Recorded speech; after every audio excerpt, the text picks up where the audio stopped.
न मुझे किसी ने भेजा है न मैं यहाँ आया हूँ, मुझे तो माँ गंगा ने बुलाया है। न मैं आया हूँ न भेजा गया हूँ, मुझे माँ गंगा ने बुलाया है। जरा पहले इस क्लिप को सुनवा दें, आपको इस वीडियो को दिखा दें, थोड़ा सा भूतकाल में आपको ले चलें, तब आपके जेहन में ये बात याद आएगी। न मुझे किसी ने भेजा है न मैं यहाँ आया हूँ, मुझे तो माँ गंगा ने बुलाया है। सबसे बड़ी बात यह है कि मां गंगा के इस प्रसिद्ध बेटे को आप सब जानते होंगे। जी हां, आज देश के प्रधानमंत्री हैं माननीय नरेंद्र मोदी। आज हम ये कहानी आपको इसलिए बता रहे हैं कि आज हम आपको मां गंगा के दूसरे बेटे से भी मिलवाने वाले हैं। कौन है वो बेटा, मां गंगा का दूसरा बेटा, उनके बारे में भी बताएंगे आप। मां गंगा के दूसरे बेटे से भी आप सब वाकिफ हैं, और वो मां गंगा के नए पुत्र हैं नीतीश कुमार, जो मां गंगा के दूसरे तट से आते हैं। एक तट बनारस है तो कह लीजिए दूसरा तट मां गंगा का पटना है। अगर वाराणसी मोदी का है तो उन्हें चुनौती देगा मां गंगा के दूसरे तट से आया दूसरा बेटा। आपको याद होगा, आज के प्रधानमंत्री जब बनारस आए थे नरेंद्र मोदी, उस समय वो गुजरात के सबसे लंबे समय तक रहने वाले मुख्यमंत्री थे। करीब करीब 12 साल मुख्यमंत्री रहे वो गुजरात के।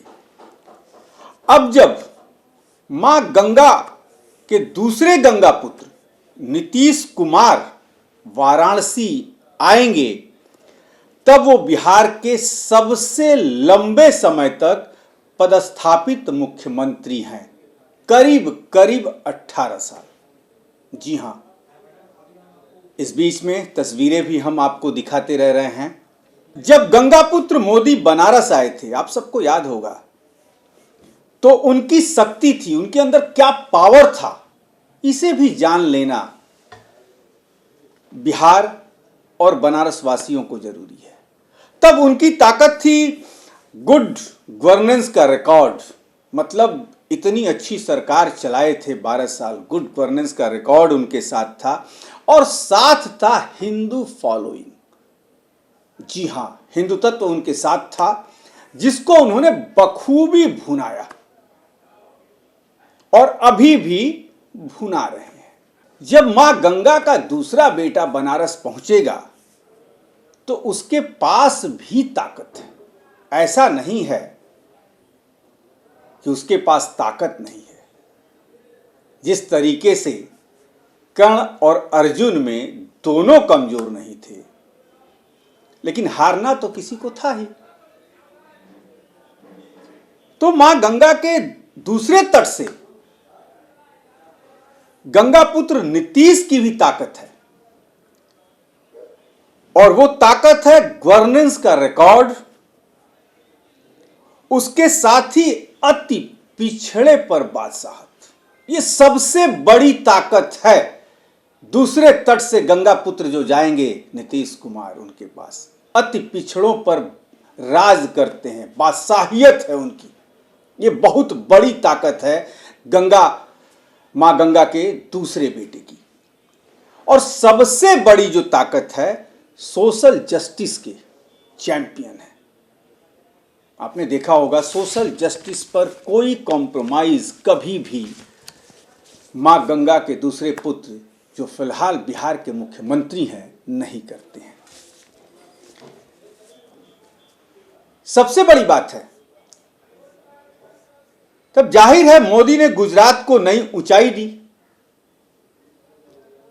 आज मोदी गुजरात मॉडल की बात होती है, वास्तव में ठीक है, मोदी ने गुजरात को नई ऊंचाई दी, तो मां गंगा के दूसरे बेटे नीतीश कुमार ने बिहार को रसातल से निकालकर फ्रंट लाइन के स्टेटों पर ला दिया। आप याद कर लीजिए 2005 का बिहार, 1990 से 2005 का बिहार और आज का बिहार दोनों किसी से कम नहीं है। जैसा मैंने आपको बता दिया, यहां जोड़ भी दिया कर्ण और अर्जुन को कि दोनों के पास समान ताकत थी, लेकिन हारना किसी को तो मैदान में था ही। अब आप समझिए कि समय का क्या चक्र है। अलग अलग दो विचारधारा वाले, दो खेमे वाले ये दोनों हैं, लेकिन अब मां गंगा को निर्णय लेना है कि वो बेटों का मुकाबला अपनी लहरों को शांत करके देखेंगी। अब निर्णय तो मां को लेना ही होगा। क्या होगा जब दोनों का मुकाबला होगा तो, और जब दोनों का मुकाबला होगा तो मां गंगा का दर्द, उनकी उदासी, उनकी बेवशी, उनकी लाचारी निश्चित तौर पर उनकी लहरों में देखने को मिलेगी।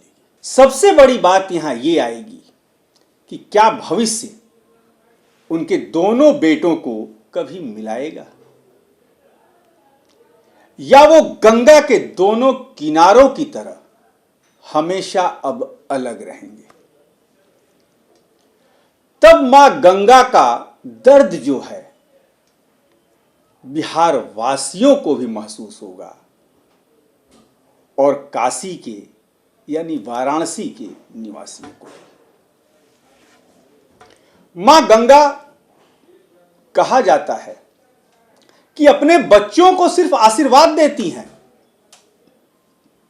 जिस भी इलाके से निकली वहां हरियाली छाई, तभी तो कहते हैं कि मां गंगा अपने बच्चों को आशीर्वाद देती हैं। पर क्या उनके आशीर्वाद के बाद भी दोनों बेटे अलग रहेंगे?